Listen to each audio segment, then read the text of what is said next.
দেখুন এটা আপনারা বাইরে থেকে চিন্তা করছেন ওই সময় যে এই হয়ে গেল সেই হয়ে গেল, আমরা তো কখনো ভিতরে যারা ছিলাম তারা কখনো ওই নিয়ে চিন্তা করিনি। চ্যালেঞ্জ না, আমি বলবো যে এটা এক্সাইটিং আরেকটা জায়গা যেখানে আসলে হয়তো আরেকটু ভালো কাজ করতে পারবো, বেটার সার্ভিস দিতে পারবো দেশকে। এবং দেশের আরেকটা জেনারেশন যদি আরেকটু বেটার হয় তাহলে এই কাজটা আমার কাছে মনে হয় আরও বেশি মহৎ। তো এই কারণে আসলে এখানে আসি। জীবনে শেষ আমি করতে একটা পারলেন না? মানুষ, আমার কাছে আমার কোনো আক্ষেপ নেই। ঠিক আছে, আমি আর কখনো আক্ষেপ নিয়ে বাঁচি না। দেখুন এটা আপনারা বাইরে থেকে চিন্তা করছেন ওই সময় যে এই হয়ে গেল সেই হয়ে গেল, আমরা তো কখনো ভিতরে যারা ছিলাম তারা কখনো ওই নিয়ে চিন্তা করিনি। এবং আমরা চিন্তা করতেছিলাম যে টিমটা কি আগাচ্ছে, টিমটা কি সামনের দিকে বেটার হচ্ছে কিনা। তো বেটার হওয়ার জন্য দুই তিনবার আসলে বা কিছু সময় যদি আপনার নামে কেউ খারাপ কথা বলে সমস্যা নেই, বাট ইনসাইড যে আমরা যারা ছিলাম তাদের মধ্যে কি সমস্যা ছিল কিনা সেটা হচ্ছে ইম্পর্টেন্ট। আমার মনে হয় যে ভিতরে আমাদের কোনো সমস্যা ছিল না, আমরা চাইছি টিমটা যেন আগাক এবং টিমটা যেন একটা ভালো অবস্থায় যায়। আমার মনে হয় যে লাস্ট 6টা মাস আমাদের প্রোগ্রেশনটা হয়েছে।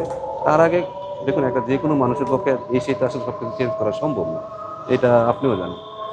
বাট ওই সময়টা সবার একটু ধৈর্য ধরা উচিত।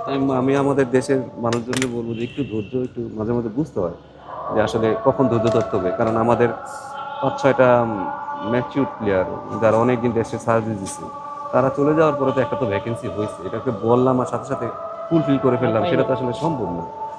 তো ওই জায়গাটাতে একটু সময় লাগবে। তো ওই সময়টা আপনারা দিতে চাচ্ছিলেন না, যাক আল্লাহ ভরসা যে ওই সময়টা আমরা পরে পাইছি যেভাবে হোক।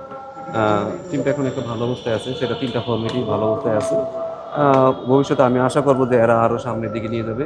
এটাতে স্যাটিসফাই থাকারও কোনো মানে অবকাশ নেই, এখানে স্যাটিসফাই হওয়া যাবে না, কারণ আমরা এখন পর্যন্ত মেজর কোনো টুর্নামেন্টে ভালো করি নেই, তারপরে টেস্ট চ্যাম্পিয়নশিপে আমাদের অবস্থাটা আরও উপরে নিতে পারিনি। আস্তে আস্তে হয়তো হবে।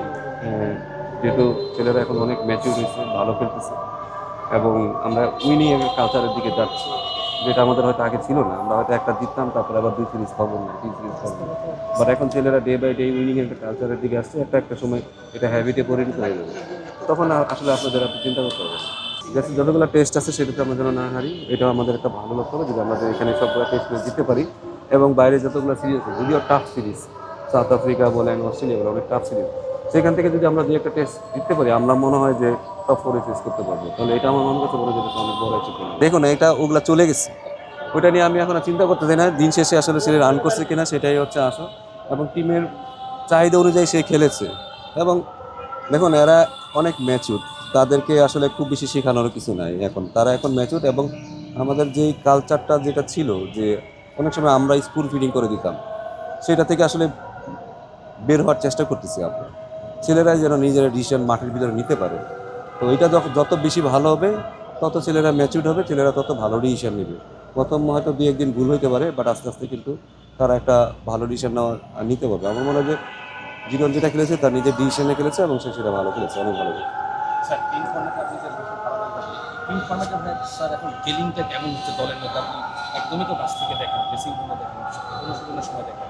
সবার মধ্যে কোচিং স্টাফের মধ্যে কেমিস্ট্রিটা এখন প্লেয়ারদের কোচিং স্টাফে সবার মধ্যে এই জেলিংটা স্যার এখন একটু যদি বলতেন।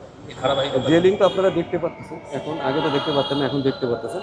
আসলে হারার সময় আমাদের এত মানে আমাদের যে লিঙ্ক নষ্ট হয় না, আমরা চেষ্টা করি যে লিঙ্কগুলো আরও যেন ভালো হয়।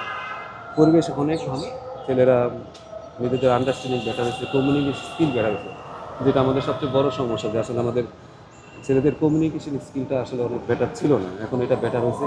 তারা তাদের ইমোশন বলেন, তাদের প্ল্যানিং বলেন, তারা সেটা এক্সপ্রেস করতে পারতেছে। তো এইগুলো হইলেই আস্তে আস্তে কিন্তু পরিবেশ আরও বেটার হয়ে যাবে।